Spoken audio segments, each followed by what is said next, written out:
we are going to talk about the random stuff I've written on the board. It's going to be mostly a plotting lesson, though there was one really good question people asked in their little slips they filled out after last time, which talked about what we discussed last week, characterization.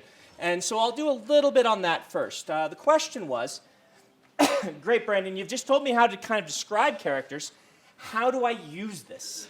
Right? What good is it to know these sliding scales of characters? What good is it to know who my character is if I can't apply it? And this class is all about the application. Well, that will tie into what we're doing today. One of the main reasons I was trying to establish this for you and help you is I really want you to be able to know your character motivations. All right? When characters go wrong in a book, and we'll talk more about designing characters in our second characterization lecture, but when characters go wrong, it is usually because of motivation problems. The reader doesn't know why the character is doing what they're doing. Now, the flip side of that are when the characters feel stilted. This is where the characters feel like they are simply following a plot rather than being people. But this is also, at its core, a motivation problem. You are not staying true to your character motivations in that point. You probably have gotten your motivations across, and then you are having the character seemingly betray their motivations for the good of the plot. Readers are very perceptive of this. This is one of those things they notice, even if they can't put a finger on why or what exactly is happening, they notice it. And so you, as an author, your job is to make these things invisible, to make them so when the readers comes along, they love the book. They may not be able to explain why, but they love it.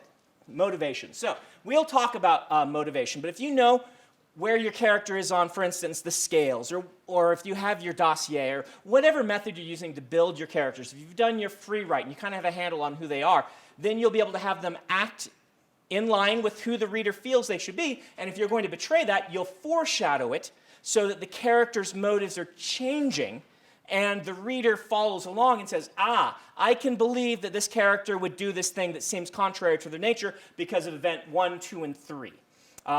You need to have a good handle on your character before you can do any of that. Now, I wrote up here Superman versus Scrooge. One thing to keep in mind with the characters in using the sliding scales is deciding whether your characters are going to have motion or not. What are your character arcs?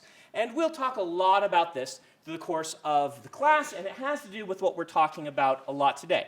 I list these two not because getting in a fight would be very interesting. In fact, I don't think Scrooge would do very good against Superman in any kind of combat. Scrooge McDuck, maybe, but not the classic Scrooge.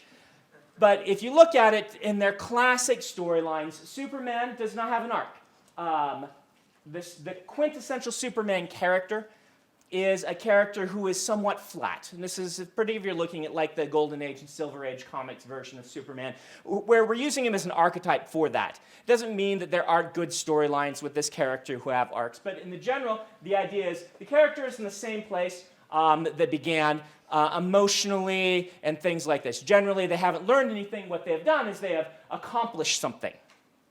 Whereas Scrooge, if you kind of look at it, in the course of the Christmas Carol, he starts here, but his character changes a lot. He may not accomplish nearly as much as Superman does. Scrooge is not saving a city. He is not fighting off aliens. He is not learning how to shoot small versions of Superman from his hands, as Superman did once. That's true. Silver Age comics are weird. But what he has done is he has changed into a very different person over the course of the story. This is a character arc. This is not a character arc. Both types of stories are valid. Now, I would say that in general, what you should be looking to do is have both of these, right? To have a story that has great motion, something being accomplished, as well as the character becoming someone different. Either that direction or that direction. These are much more uncommon. A lot of the best stories do these, but you can do both of these. But you can see there are many very successful and popular stories that only do one or the other. And your job as a writer is to decide where you want to be and kind of stay true to that.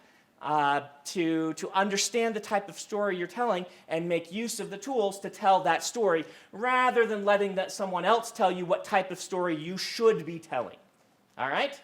So, today we're going to talk about plot. Plot as illusion. One of my favorite metaphors about writing, I heard it for the first time when I was a very young writer, and I can't remember who explained it to me, was that writers are very similar to stage magicians. A stage magician's job is to keep you distracted by one thing while they're doing something with their hand over here. And if you watch any sleight of hand magician show, you'll see just how good they are at it. In fact, there's one where Penn and Teller, I believe, do the famous cup trick, where they're moving the ball between the cups, and it looks like it's appearing in this cup when they put it in that cup, but they do it with transparent cups. So you can see exactly where they are putting each of the little balls as they're moving around. It's really cool to watch, and I would recommend that to you as a writer because that's what you're doing. You are creating an illusion. While people are reading your story, you want them to feel that it is real. People sometimes talk about the idea of suspension of disbelief. That's part of this. But the whole idea is that you are foreshadowing in such a way that the foreshadowing is invisible, so that your ending is, as we like to say in the business, surprising yet inevitable. Now, not every story needs to have a big twist ending. It's okay if your story does not have a big twist ending. That's not what I'm talking about, though eventually I'll talk about how to properly do that if you want to. What I'm saying is you want to set up your story so that the reader is caught up in that story, enjoying that story, and anticipating what's going to happen while at the same time not quite knowing what is going to happen. There's a great essay I would recommend to you called The Strange Attractor by Terry Rossio. He's one of the screenwriters who wrote Pirates of the Caribbean. He wrote Aladdin. He has a website. He hasn't updated it in years. So some of the essays are kind of old, but one of my favorites is where he talks about the strange attractor, which is the idea that every story combines something familiar with something strange. Now, depending on your genre and the type of story you're telling, the amount of familiar versus strange may change in comparison to one another. Middle grade readers, if any of you are writing middle grade, one of the standards of middle grade is that you change very little from book to book. Now, again, any rule can be broken. Don't take any of this as law. But generally, this is what happens. So, for instance, while the Harry Potter books are very middle grade, you see that the book's format changed very little. The first and second book are very similar. It's an example of this. The series of unfortunate events are basically the same book over and over again. And as a reader grows older, they generally want the difference to become more and more because younger readers are still figuring out things that we take for granted. The tropes and this sort of stuff that we recognize, they haven't yet built those pathways. Children's TV program, preschoolers, is even more formulaic.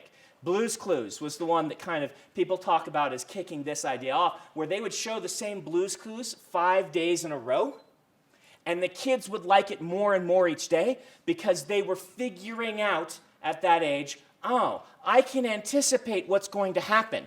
I can guess and be right when I've never been able to do that before because I don't have the experience yet to do it. So on the third or fourth showing, they would love to yell out the answer because they can anticipate it in ways they never had been able to do before. As we get older, we generally want a little more of the strange. However, different genres blend these in different ways. Certain things like the cozy mystery. The cozy mystery generally does not have a huge character arc for the detective. Some of them do, but many of them don't. And they generally have the same sort of format. So the familiar is very familiar in those books. And the strange is, can you guess the ending? Which is often very hard to do and done in a clever and interesting way. And that is where the fun of those books come from. You're going to have to decide, where is my threshold for familiar and strange? How am I blending these together? As an illusionist, one of your jobs while you're doing that is to kind of hide your foreshadowing. But the other one is to give something I call a sense of progress.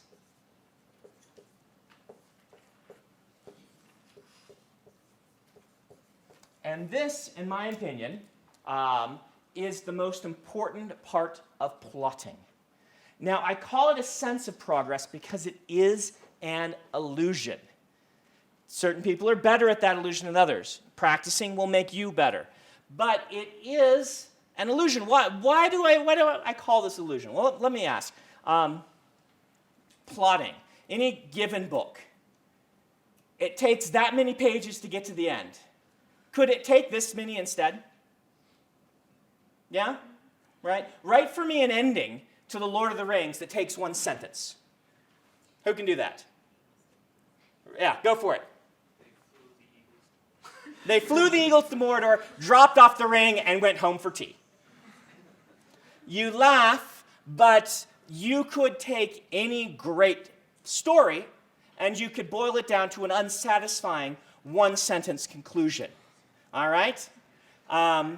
Could you very quickly describe how you would make Lord of the Rings take 5 times as long? As it currently does. As it currently does. Go for it. You describe every single battle of the War of the Ring all over the world and have the main characters there for each one. Yeah, there you go. Or you could describe, they decided to stay with Elrond for 10 years, and now we're going to describe every day of those 10 years. I think Peter Jackson would probably film it, and the extended edition would include the nights of them sleeping with just a camera on them. All right, that's an easy, cheap joke, I'm sorry. But you, as the writer, have absolute control over this. You have the power to make 1,000,000 years pass in one sentence. And 1,000,000 years passed. You have the power to make one sentence last 1,000, or 1 second last 1,000 pages. You freeze time, and you start explaining things, and you could just go on and on and on. I've read James Joyce books that feel like that. So a sense of progress. You have absolute control over this. This is the number one thing I think you should try to understand as a writer working on plot, is that this is your domain. Now, your job when you're writing the story is to make it exciting. 10 years in Elrond's house explaining every hour of every day is not going to be interesting for most of us. Likewise, saying, and the eagles flew the ring to Mordor and dropped it in, is not going to have tension and excitement to most of us.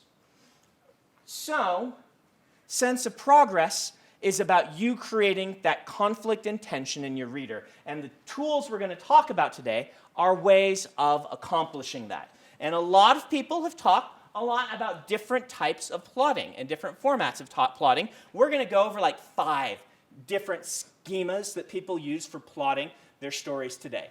Most of these are for outliners, but we're going to do some pantsing at the bottom. That's what that word says that has too many flourishes on the G. We're going to talk about how you can have an eye toward this sort of stuff while you are discovery writing your plot. For those of you who are discovery writers, I think everything we're talking about today will be very useful to you, because the best discovery writers I know tend to discovery write their book, then look at that as a very, very long outline and go back and revise, so that then you build into the story a lot of these things that we're doing. So, sense of progress. The second most important point along with this, so 1 is sense of progress. Number 2 is promises. Promises. For plotting, one of the best things that you can do as a writer is learn to make promises early in your story, then learn how to fulfill them in a satisfying yet somewhat still unexpected way. Satisfying yet surprising, right? Promises. I often say, at the beginning of the story, it's like you're picking up the football and you are just hucking it, with the promise that by the end of the story, you're going to catch that and make a touchdown. The reader wants to know what kind of promises you're making. Your opening page, your opening chapter, will usually be one of the things that establishes these promises. This is, by the way, one of the reasons for the epic fantasy prologue. Now, if you've been listening the last few weeks where we've talked, I've mentioned that I want you to be chefs instead of cooks. The cook says, wow, a lot of these great epic fantasy stories have this prologue. I'm going to put mine on and make it similar because that's what an epic fantasy story does. The chef says, what's the point of this prologue? What is it doing for me? Is there a way to do that the right way? Is there a way to do that the wrong way? And the answer is yes. What does a big prologue in the beginning of an epic fantasy story give you? Go for it. Well, generally it just kind of puts you into the world, and it gives you a chance to look at things from someone's angle who's probably not going to be a viewpoint character for the rest of the book. Okay, yeah, that's often what they do. Go for it. I guess I've noticed that a lot of times it'll usually set up like the villain, and then it will go away from that completely until you go with the hero Yeah. later. So it's like setting up the promise of the villain later on. Yeah, that's very good. Go for it. It kind of throws you in a little further than the beginning of the story, so it kind of throws you straight into the conflict before actually setting up any of your main characters. Right. It really often does that. Go for it. It kind of gives you an epic feel because it's not about just the main, like if you started as the main character, you wouldn't necessarily know if it's an epic story, but having like big things happening in the beginning and then going there. Right. Can I Yeah. ask a question about that? Sure. So, especially with the like epic fantasy, it's kind of expected that there'd be like a lot of world building, a lot of meandering, Uh-huh. a lot of time spent like in this world. Is part of the solution that these writers find is to give you some sense of action and conflict with the prologue? Right. And I'm going to explain this. The question you're asking is, yeah, people expect a lot of world building, they expect a lot of all of this, but they also want action and epic scope. So one of the purposes for putting a prologue in is to say, here is the promise of my tone. This is the type of book you are getting into. This is a book in which mountains will be created by people. They will have the power to do that. Kingdoms will fall, and you will see magic and mystery and power and all of these things. And then, talking about Eye of the World, you jump to a guy on the road with his father and walking away from their farm going to the fair.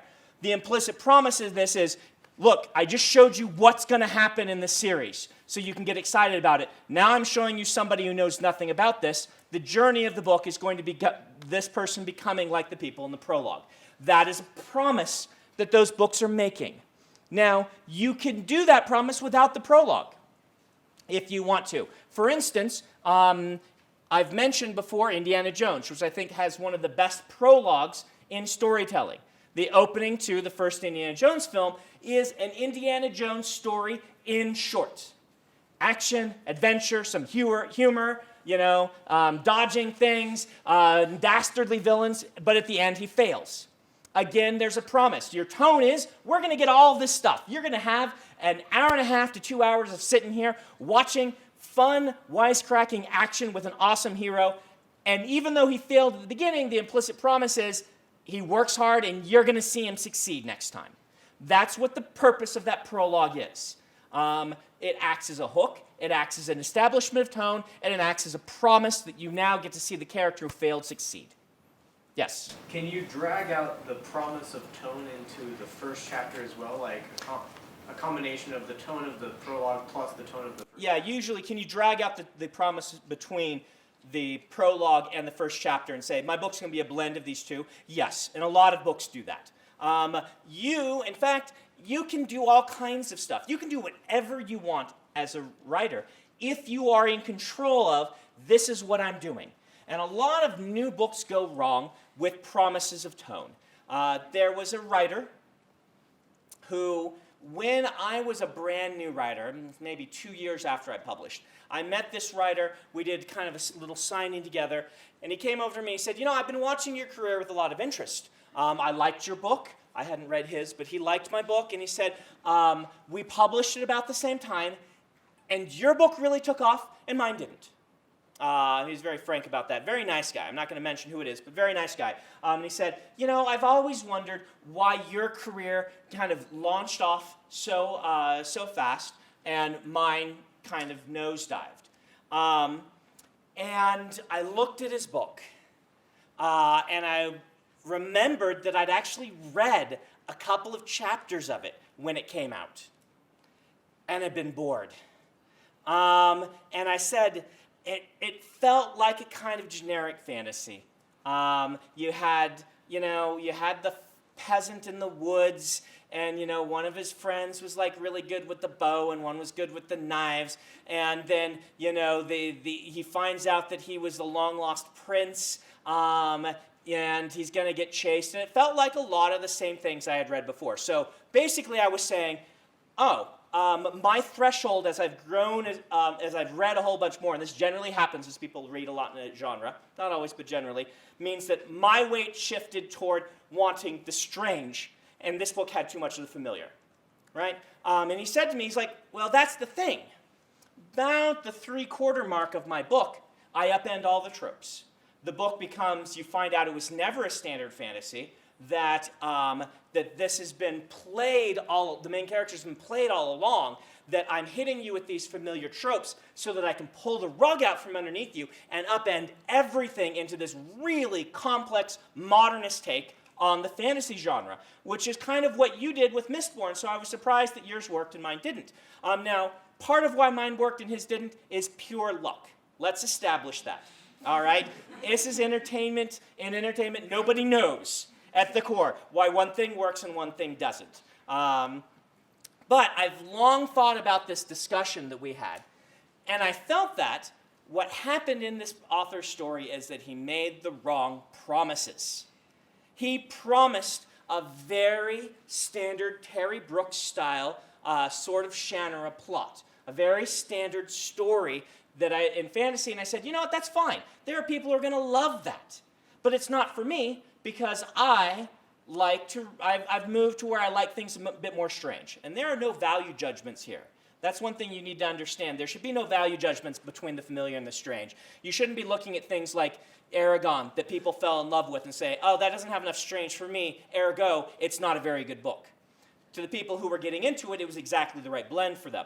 But for me, this book didn't work.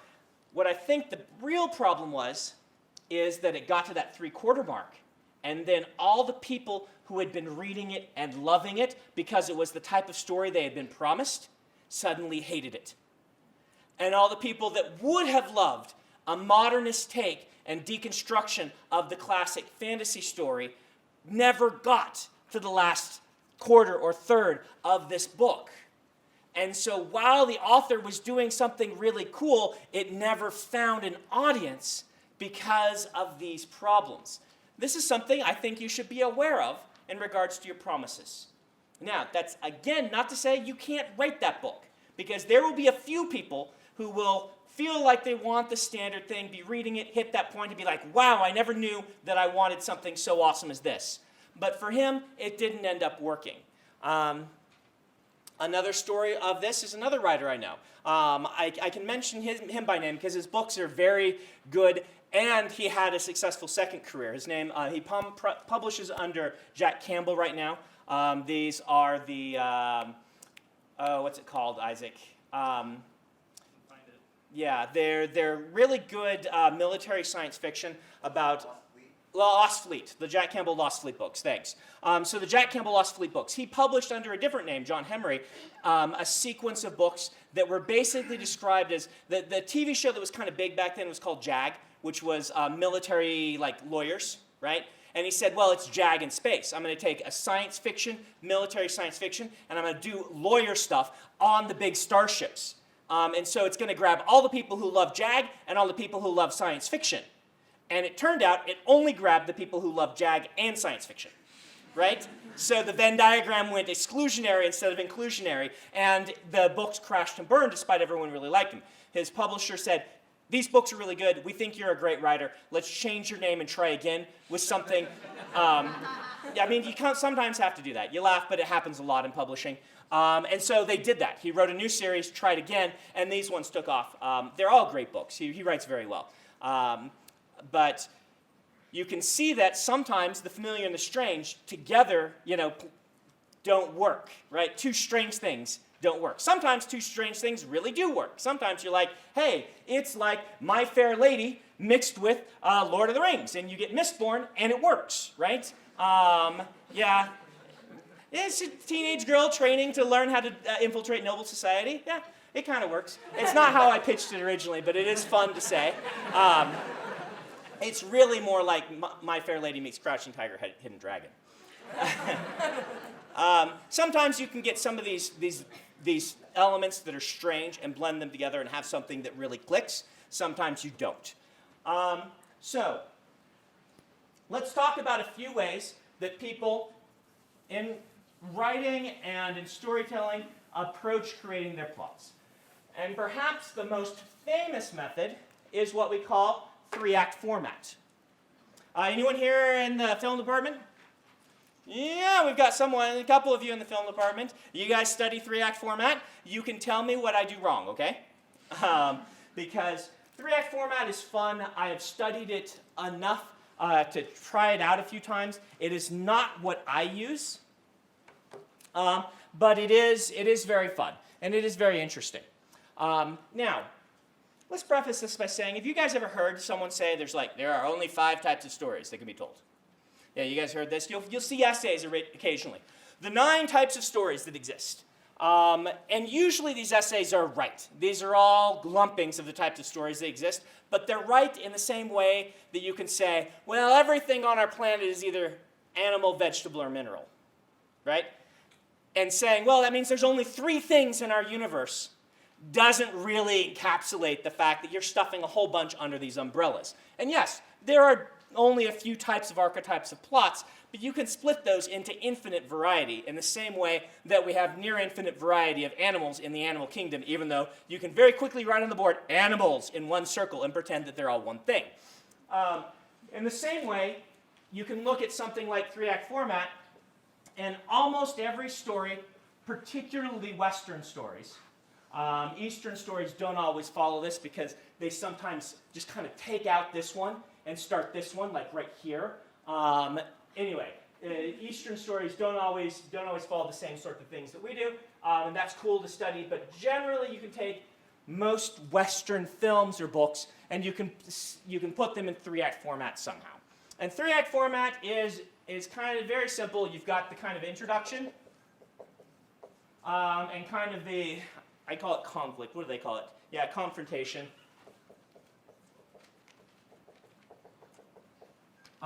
And the resolution. So introduction / setup, confrontation, and resolution. This is breaking your story into 3 parts with an introduction. Your introduction includes the setup of the character, the kind of establishment of setting, and the establishment of tone, and all of these things that begin your story. These transition with what we call kind of a crisis point.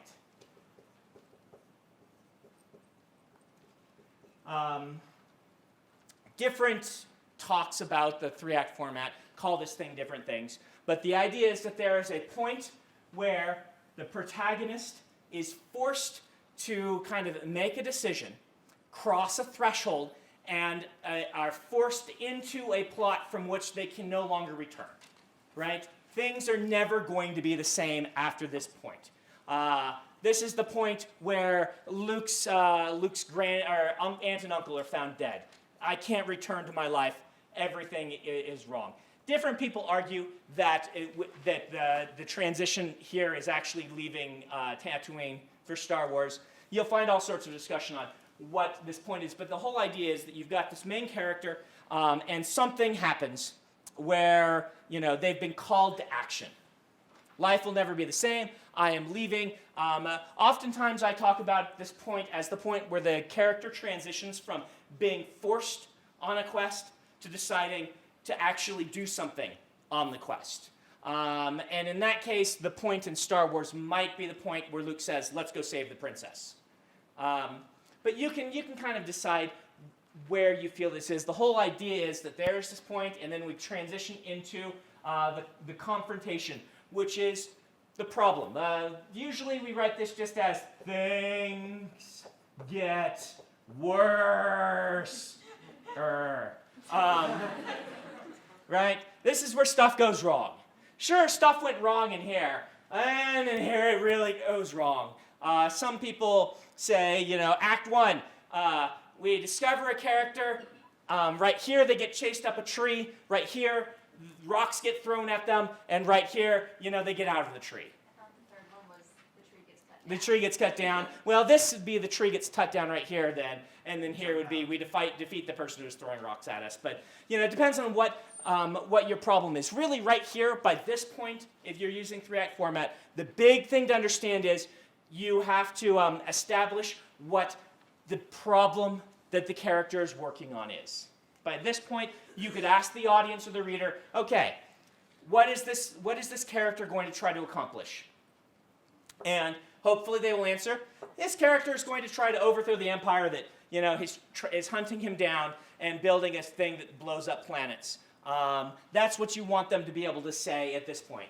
That doesn't mean you can't mature that concept as you go along, but at least the reader should be able to answer at this point, oh, okay, something, I know what this character is trying to do. I know what this story is trying to accomplish. Right here, we have the low point. This is where it's kind of, it turns into do or die time.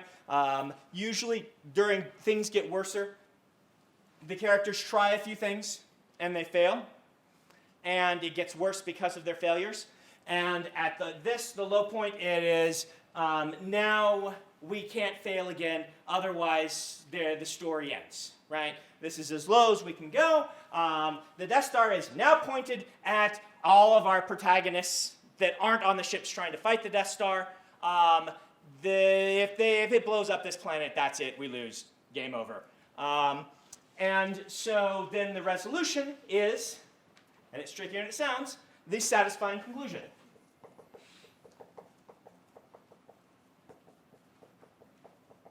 Where you make good on this promise.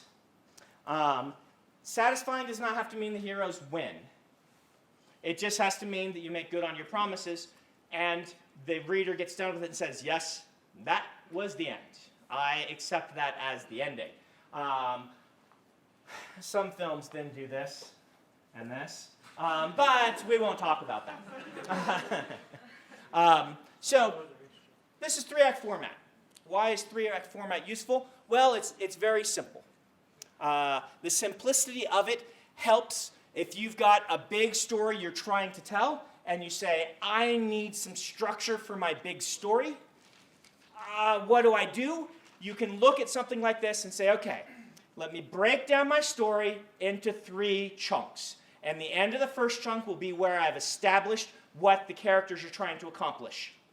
The end of the second chunk will be where, you know, they have tried several times and failed to do what they want to do, and now they're in very big trouble. And then I will have an ending where they either succeed or fail to do the thing they want to do.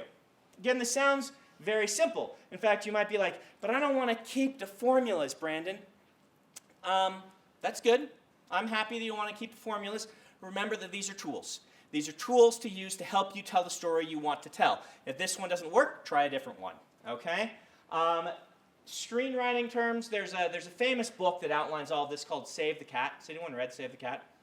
Save the Cat is, depending on who you talk to, either the most influential and important book on screenwriting ever written, or the worst thing to ever happen to screenwriting. Save the Cat tries to break all of this down into little beat point by points and actually sometimes assign time frames to when these things should be happening in a screenplay. On page 3, this is what you want to do, and things like that. A lot of Hollywood has been about lately, what page should this happen on? What page should this happen on? And at what minute? And each page of a screenplay is roughly a minute. So they can boil down to, in this minute, this thing must happen. That gets really strict.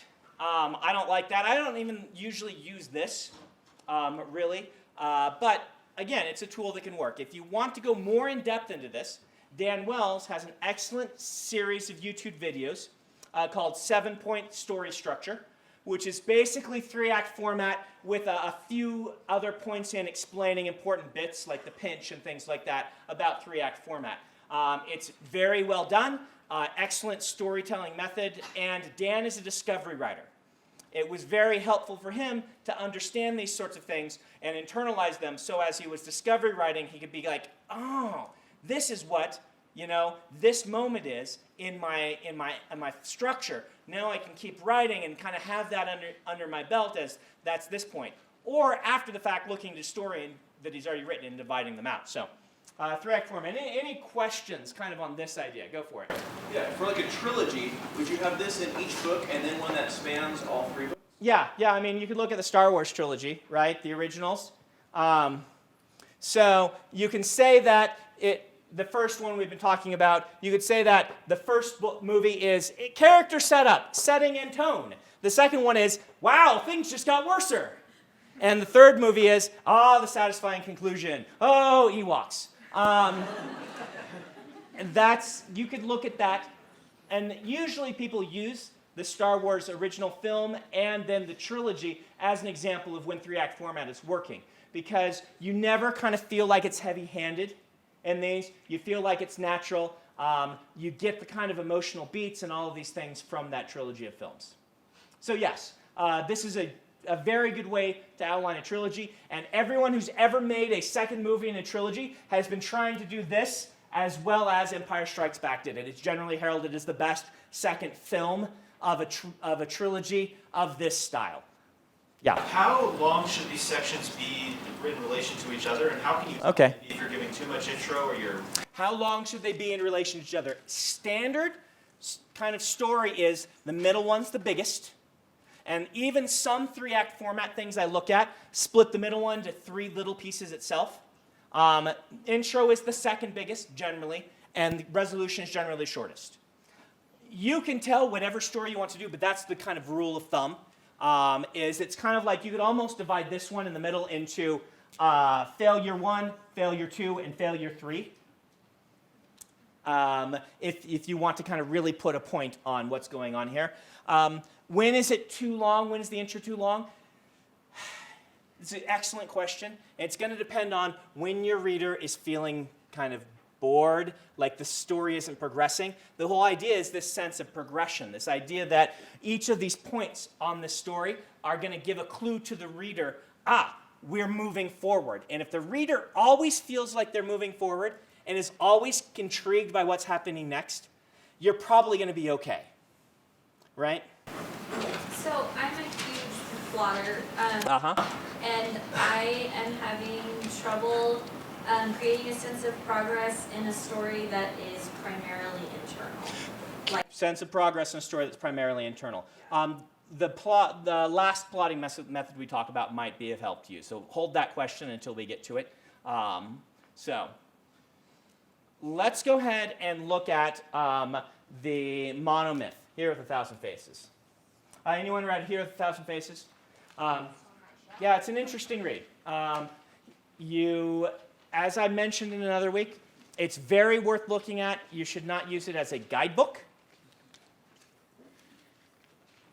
but use it as a tool. The difference between those two, in my opinion, is, again, this idea of, I need to have this versus, if I added this piece, it would make my story better for these reasons. Okay? Keep that in mind. The monomyth is basically kind of looking at 3-act format, or maybe 3-act format is a way of looking at the monomyth, with some specific ideas attached to it that commonly show up in science fiction and fantasy. So I do want to talk about it. The monomyth, instead of describing in 3 acts, though, describes a circle. So the idea behind the monomyth is this idea that you have a character who starts at point A. At this point, they are going to cross a threshold. And you could kind of say this is your first act. The idea is you have a character who's kind of ignorant but at peace, and something forces them into motion. Usually they have a meeting with a mentor. Or they have some sort of experience early in their in the story that indicates to them that they are going to have to change, that they can no longer remain the person that they are. And the crossing of threshold 1 is them acknowledging that they are willing to change. That's kind of what this idea means. The mentor is a big figure in the monomyth because it's kind of it's one of these tonal promises. The promise of, here is this wise mentor, your job is to become like them, right? Your job, Luke, is to turn into Obi-Wan. Your job, Harry, is to be a wizard like Dumbledore. Your job is to look at this mentor and get the promise of tone as a reader that this mentor is going to guide the hero, and the hero is then going to adopt some of the attributes of the mentor. So they cross a threshold. And the monomyth is big on this idea of thresholds because it's big on the idea of that this is home, and this is what we call the strange world. This world is weird. There's something bizarre about it. It's mystical. It is a different place. It's the special world. Usually, in here in the monomyth, there is at least one refusal. They did this very well in the Lord of the Rings, the Hobbit movies. The Hobbit movies, they have their problems. But one thing that they did really well is this character of Bilbo Baggins. And if you haven't seen them, at the beginning, Bilbo is at home in a peaceful setting. Everything's great. And then these dwarves show up and start ruining his life. And he doesn't want to go be the thief, and he refuses, and they leave without him. And then he has this moment of, I need to change. There's something wrong in my life. I've turned down this opportunity to go on an adventure, and it was the wrong thing to do. And he literally just chases after them. You see him going, hey, wait, I'm going to go be your thief. And that's this idea of he's willing to go into the strange world and cross the threshold, leave Hobbiton, and go on an adventure. And the middle part, and the monomyth is much, you can kind of see how beginning and end are a half the size of the middle. The middle act of the monomyth is this idea of where you are entering the trials. A lot of this was based off the ancient Greek myths and plays and ideas there. You're entering a world of trial where you're going to be tested, sometimes in threes. 3 was a big thing to Joseph Campbell with the idea of trials. And there will be these tests to who you are, and eventually you will die. It might be figurative. They call it entering the underworld. You may go into the underworld to retrieve somebody, but you will die in some way. This is the equivalent of, the being at your worst point. There is some sort of metaphor for death for the hero in the monomyth. There's usually a loss of a mentor somewhere in here, and there's usually a boon. Usually there's some sort of magical gift granted to the hero that is just given to them. Whether it is Harry Potter, for some reason, Voldemort being near makes your scar burn, and you are like anti-Voldemort, he's matter and you're antimatter, or vice versa. You've got some sort of special power given to you. There's supernatural aid. This is kind of a big part of it. And then there's kind of this idea that you pull out of the underworld, and this actually happens in the second act, quote unquote, in the monomyth, with this idea of resurrection. And then there's a moment of apotheosis. Kind of coming to understand God in a moment of kind of peace and understanding and serenity or whatever, followed by the return. Usually there's also kind of the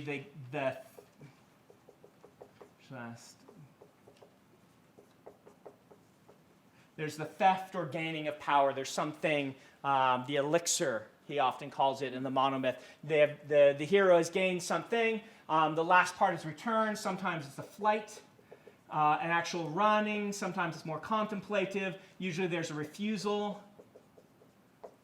In this one as well, I don't want to go home, but I know I need to. And then the hero returns home with the elixir as representation that the hero has now returned home to give to the people who are still at home of the knowledge, and has then become the mentor for the people who are still at home. So this is a cool storytelling tool. It can be very helpful. But again, you got to ask yourself the whys. Why do these things happen? Why are they important to your story? Let's go through a few of them and ask ourselves the whys just to get this started. We don't have time in the class to, we could probably spend an entire course on, hey, here's the monomyth, let's talk about the why of this today. But tell me, so why the refusal? Why the initial refusal? What does that accomplish in your story? Yeah. I believe it makes them a little bit more human. Yeah. Nobody willingly likes change. Yeah. Then I would say that's the biggest part, but there's definitely more. But yeah, nobody likes change. This character is like us. Go ahead. It's also a promise because if they refuse at this point and they're not going to change after this point, then there's no book.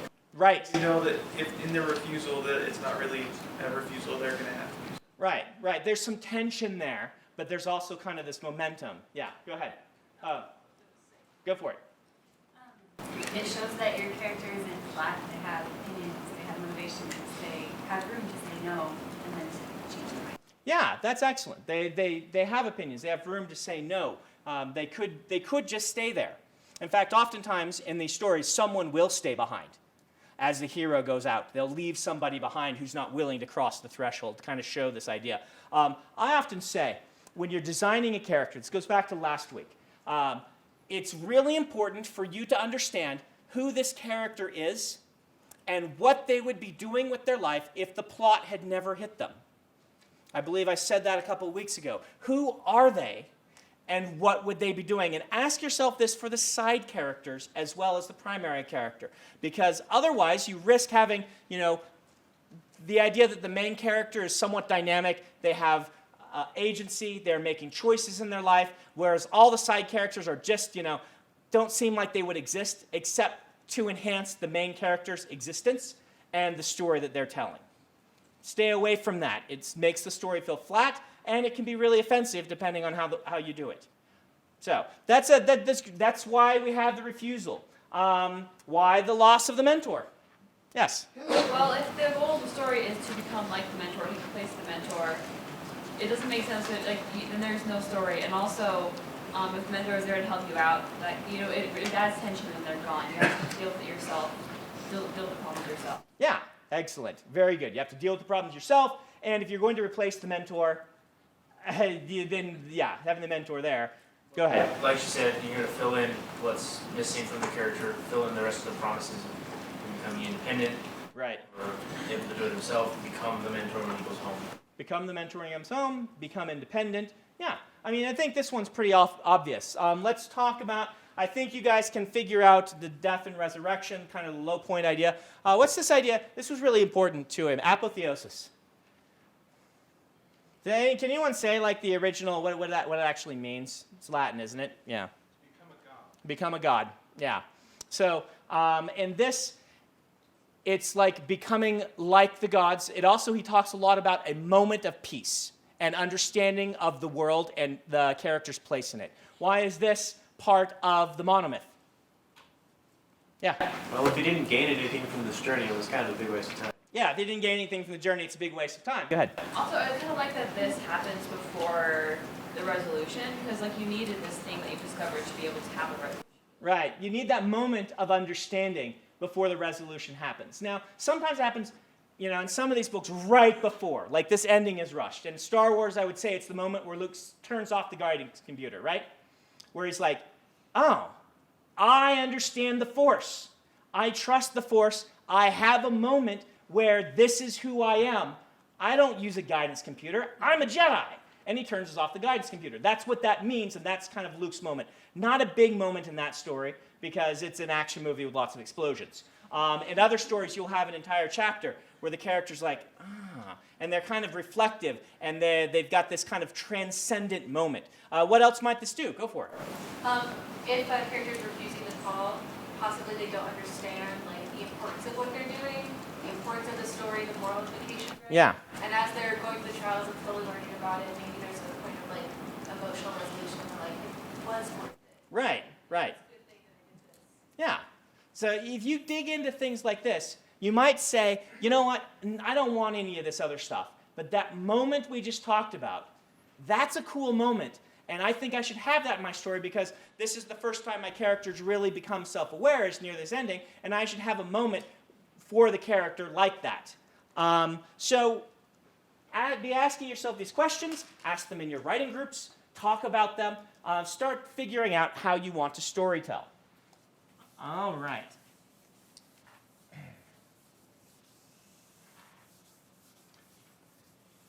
Let's talk about a few quick ones for pantsers to help you out, and then we'll get into the last one, which I didn't put on the board, which is kind of the Brandon method of plotting.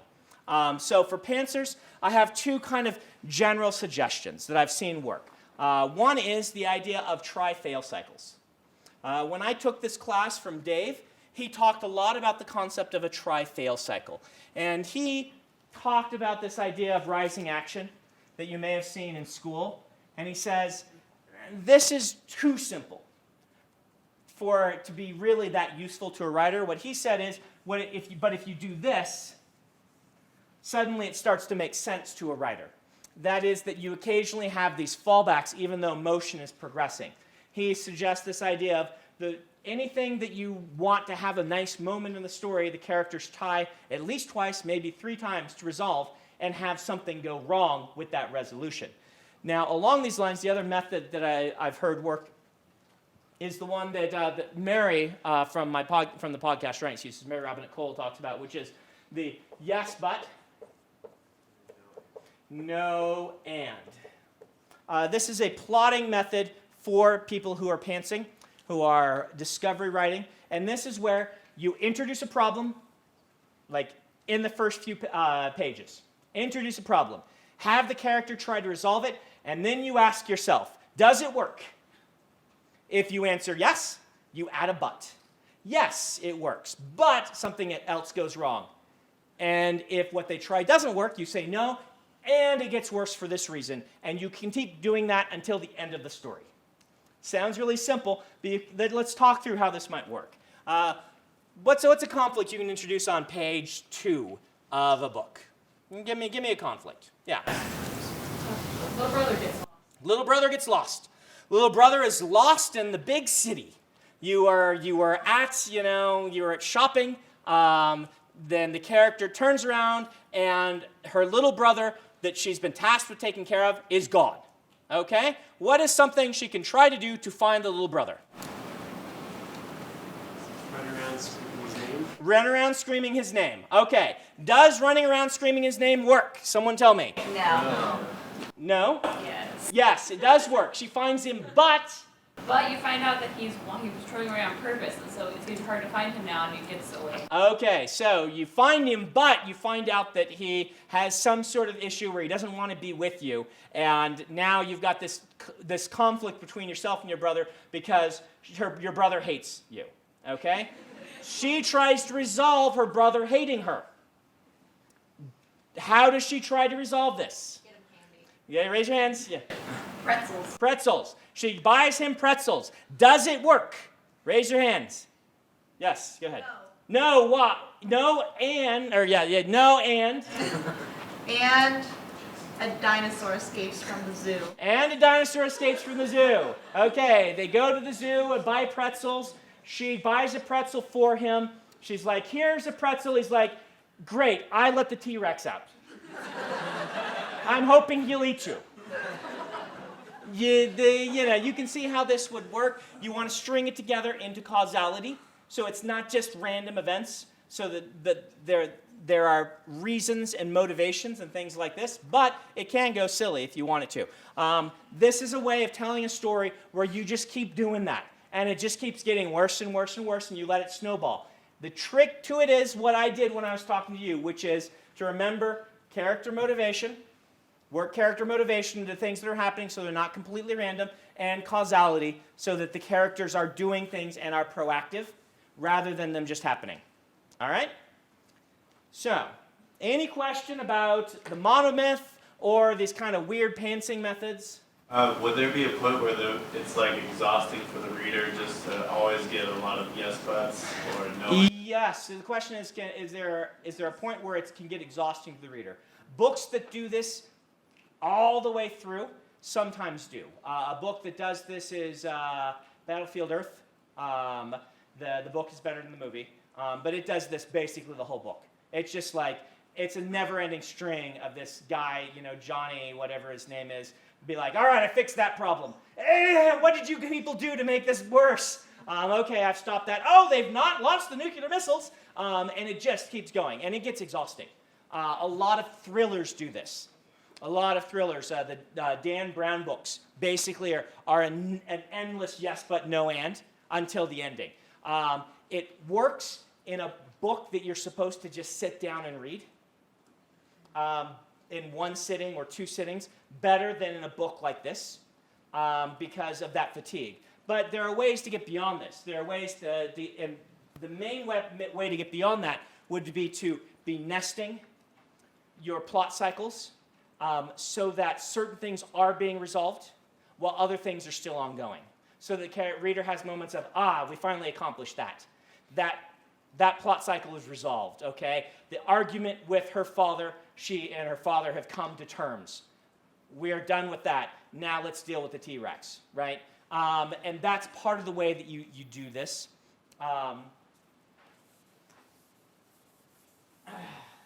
Let's talk about, for the last 20 minutes or so, last 10 minutes or so, Brandon's plotting method.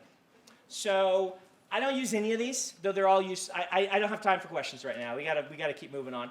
You can ask me later on.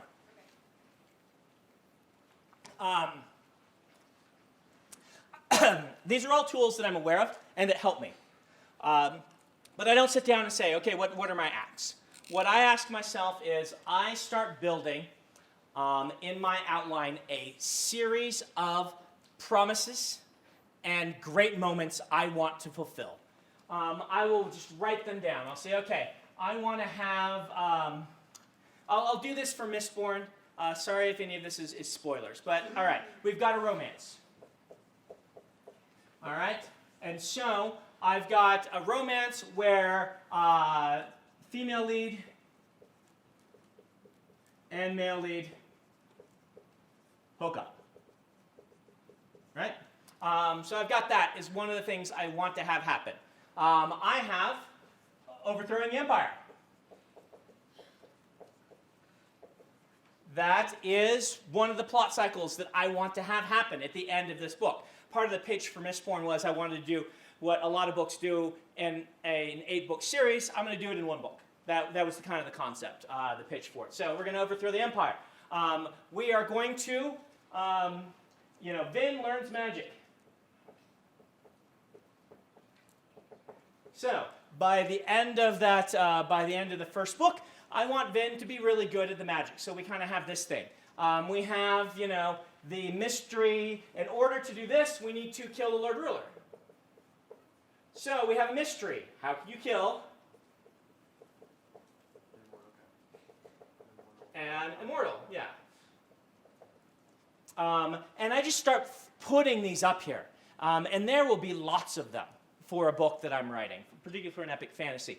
These are all my different goals. And usually they're attached to really cool scenes or moments that I have imagined in my head. And what I start doing is I start saying, how do I earn this? And I start bullet pointing, all right? And oftentimes, bullet pointing will lead me to say, I need to do something. I need to do, then learns to trust, right? Main character cannot have a romance if she's not learned how to trust, because she's had a life that has taught her you can't trust anybody. And so I start building this one. I say, okay, what are moments that are going to lead me along this path? And what I am looking for is progression. I talked about this idea of progression. Readers turn the page and feel like their book is moving and are having an exciting time, almost always because they are seeing little progress and it is making them feel excited. I learned this once, an aspect of this, by reading a book called Inferno by Larry Niven and Jerry Pournelle. It's a great book. It's about a science fiction writer who's at a party, gets drunk, and falls out a window and dies, and wakes up in Dante's Inferno. That's the afterlife.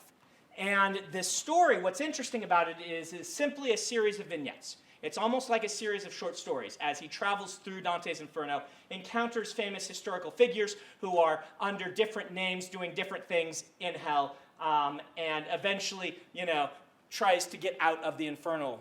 And it was really exciting. I'm like, why is this really exciting? It's just a series otherwise isolated events. And what I realized was they had a nice map in the beginning that showed where the character started on the outskirts and had him pointed right at the center of this map.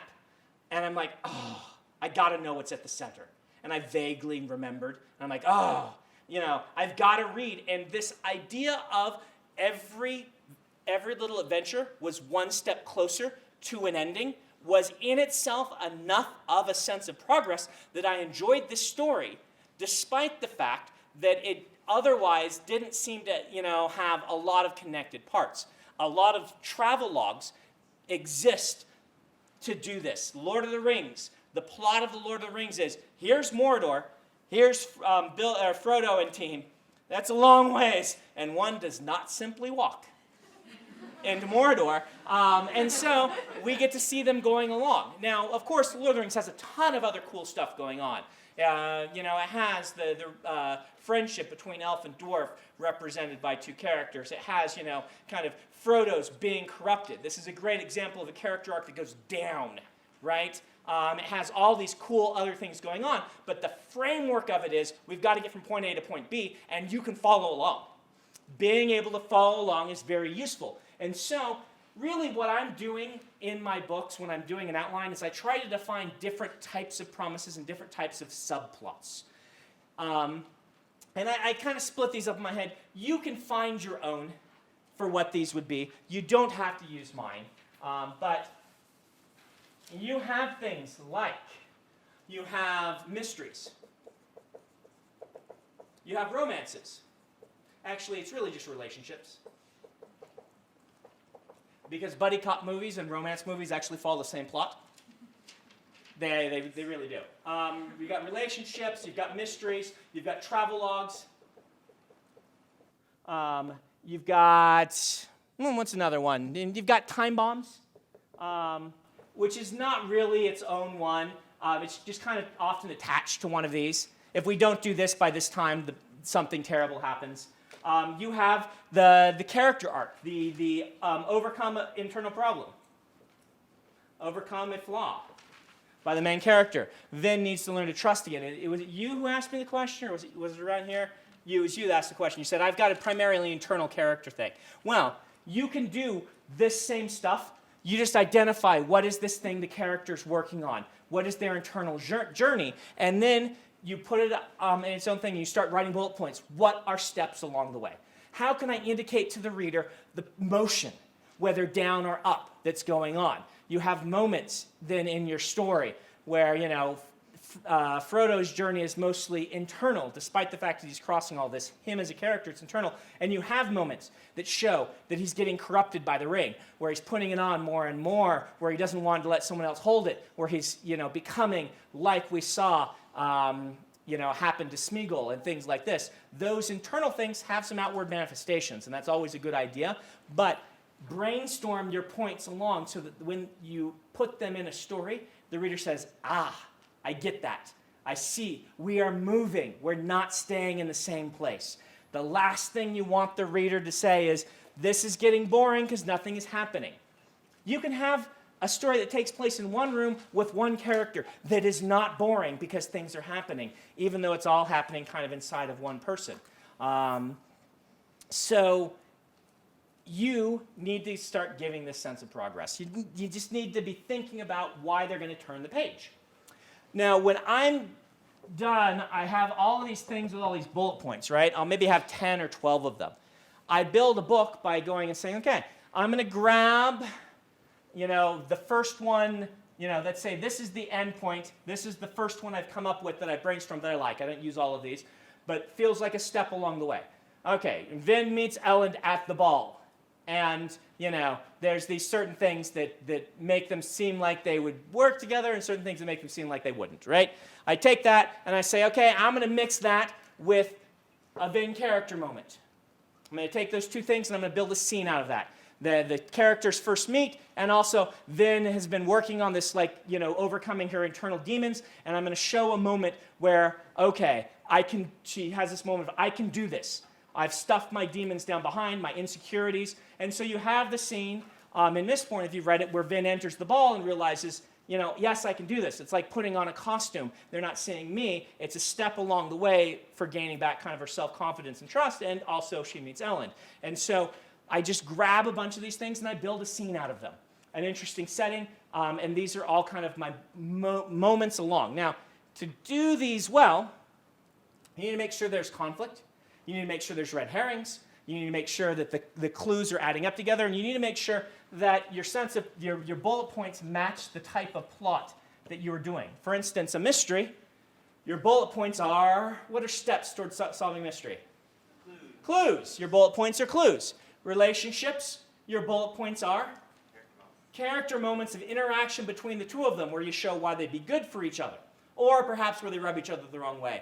Things like this. You know, your travelogue, your points are places on the map, right? And so you kind of look at these things and try to match these moments building up to something cool with the tone of each of these. And this is kind of how you nest multiple plots together and multiple subplots. Often you'll like it's like tossing 40 footballs in the air and then catching them one at a time at the other end of the end zone. All right? Okay, so we're going to talk world building next week. Make sure you turn your sheets in. If you have any questions about all of this, go ahead and write it down, and we'll start next week with questions. I want to let you get going. So thank you guys very much. Oh, thank you. Yeah. You don't need to clap just because we're on film, but it does, you know, yeah. CameraPanda.com allows you to find cameras and lenses like no other site. Find the Nikon Coolpix cameras with the highest base ISO, or Canon cameras with full-frame sensors. Find Sony E-mount zoom lenses ordered by Aperture in just 3 clicks. CameraPanda.com shows you prices from up to 30 different sellers. CameraPanda.com, striving to be the world's best camera and lens shopping site.